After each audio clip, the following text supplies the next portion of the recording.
What's going on, guys? I'm in Advantage and welcome back to another NHL 22 video. In today's video, we're ranking the new Master Set items in the NHL Moments event. If you enjoyed the video, I would greatly appreciate it if you threw it a like. Without any further ado, let's get right on into it. So you guys are aware I will be doing a ranking of all 8 of these cards. I want to test out a few more of this week's items versus last week's items before I clarify that. That being said, let's move on to number 4 for the week 2. And in my opinion, this is an easy number 4 by itself, is Daniel Sedin, the 6'1", 190-pounder. We just went over this card yesterday. The reason he comes in at number 4 is pretty simple.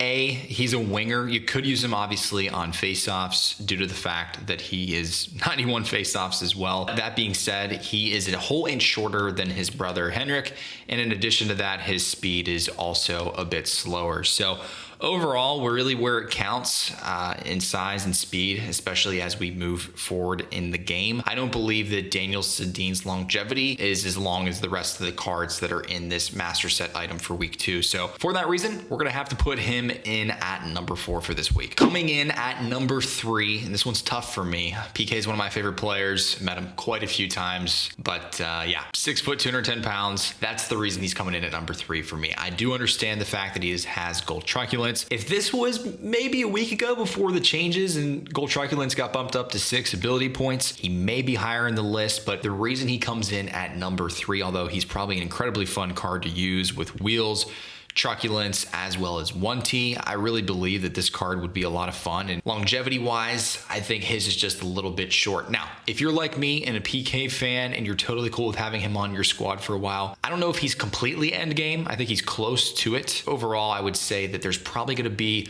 a few more larger right-handed defensemen coming out. And in reality, PK is not going to be on your first line defense if you're hut rich for really that long. And let's say, for example, there's another 96 overall defenseman that's 6'4", 6'5". Well, yeah, I mean, you're obviously going to put them on your team. And that's really what makes PK dangerous, is his gold truculence. Without gold truculence, I think he might be a little bit more of a liability in your own zone. I do understand he has 99 body checking. But if you look at the 5'11" overall Adam Fox, his body checking is also extremely high, and it's hard for him to take people off the puck. So the reason I say that is if PK drops down to your second or even third line D pairing and you have none of these zoner superstar abilities activated, his card value gets greatly diminished, and that's why he comes in number 3 on my list. So number 1 and number 2 can be flip-flopped. I actually am re-recording this based on my analysis. I almost talked myself into this one a little bit, especially based on the feedback that you guys have had for me. I have a number of friends in the community and guys, a lot of you guys in the comments have told me that Patrick Kane is immaculate with distributor as well as unstoppable force on. He's 98 speed, 99 acceleration. Hands and shooting are phenomenal. Here's my problem with Patrick Kane. 5'10", 176. Even with unstoppable force, he's probably not going to remain on your first line for too long if you're extremely hot rich, right? You're not going to play him at center. He's at 74 overall faceoffs. If you have McDavid and Duchesne, he's going to drop down to your third line. So that being said, if he's on your third or fourth line, you're not going to probably activate any of these. So the issue then becomes with unstoppable force, and if he doesn't have that on, is he as good? No, he's really not as effective, especially without that, without wheels, and without Schneid. Now, if you're not very hut rich, or extremely hut rich, I should say, depending on your weight class when it comes to that, Patrick Kane could certainly be a good option. I believe if you're a player that likes to use smaller players, likes to play off the rush a little bit more, and you're not as keen on larger players, then Patrick Kane may be your number 1. I could totally see it. I believe that both of these cards could easily be number 1 for me personally.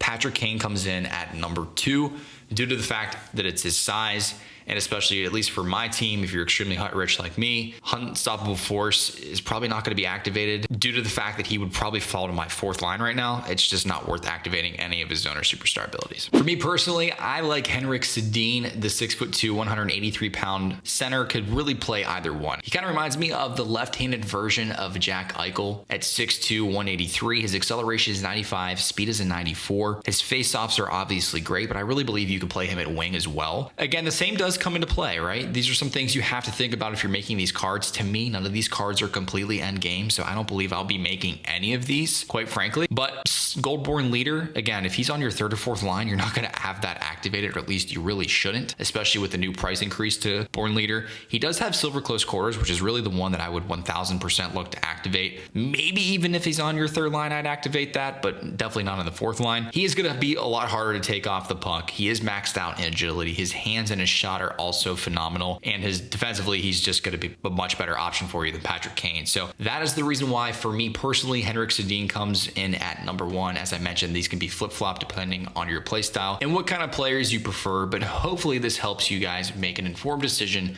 when you're deciding which one of these cards to make. That's it for me on this one, guys. Thank you so much for watching. If you enjoyed today's video, make sure you go ahead and give it a like. And if you love NHL 22 content, I would love to have you stick around here with me. Make sure you go ahead and click subscribe. Again, I'm in Advantage, and I will see you guys next time.